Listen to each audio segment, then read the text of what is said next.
repousse, je re-shoot, 1, 2, 3, boum, et je prends la distance. Sur un low kick, on l'a déjà vu, on le revoit et après on ne le reverra plus. Peut-être en révision avant le... Attends, ça c'est stylé ça. Il y en a un dessus et un dessous. Tu veux lancer la nouvelle mode, j'accepte.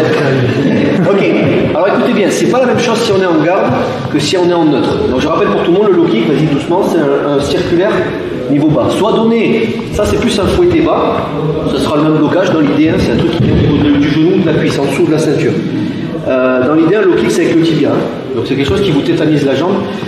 Franchement, vous allez le voir, je vais vous proposer plusieurs choses qu'on fait au Krav Maga, mais honnêtement, sur un low kick, il vaut mieux esquiver et ne pas l'encaisser. Hein. C'est un conseil, parce que vous tombez sur des gens qui ont l'habitude, ils vont vous tétaniser la cuisse. Le plus logique, c'est ça, quand il attaque, si on a le temps, hein, toujours en garde, c'est de reculer.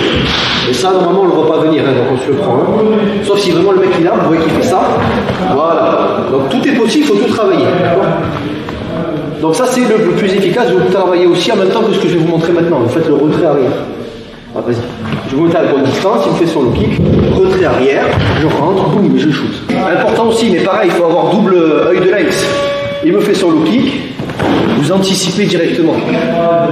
Mais là, on ne cherche pas si c'est un low kick, c'est dès qu'il bouge. Quoi. Ça, calmez-vous, on appelle ça le zen no zen en karaté, c'est-à-dire vraiment, on voit l'intention à travers ses yeux, on ressent, on dit voilà, ça va partir, il fait un geste, je fais, ouais, je tape. Ça s'appelle anticiper, ça fait partie du Krav Maga. C'est pas du tout légitime défense vis-à-vis de la loi, parce qu'ils n'ont rien fait. Ils voulaient peut-être se gratter le nez ou les péter le nez. Je vais dire au juge, je vais aider à se gratter le nez. Mais bon. Donc on va démarrer d'abord en garde passive ou active.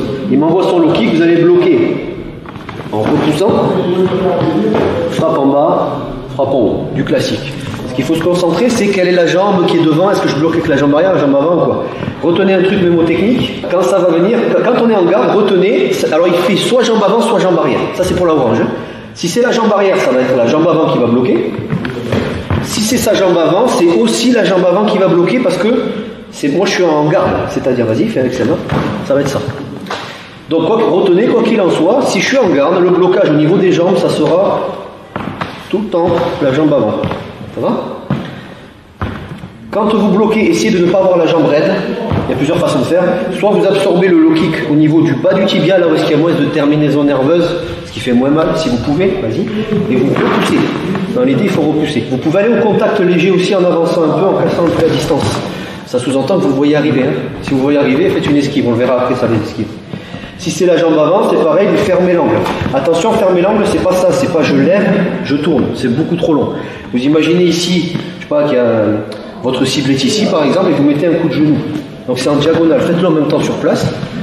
Voilà, mettez-vous en garde d'abord, vous êtes en garde. C'est avec la jambe avant, hein, uniquement, hein. C'est pas la jambe arrière. Ça n'existe pas en Krav Maga, même ça ne veut pas dire que ça ne marchera pas dans la rue. Tout peut fonctionner ou tout peut foirer dans la rue. Hein. S'il me fait avec cette jambe-là, ça peut marcher ça, mais c'est chemin le plus long.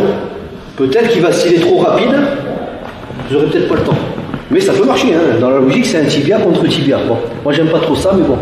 Essayez de... Parce que vous pouvez le tester une fois sans protège tibia de part et d'autre, vous n'allez pas le faire deux fois.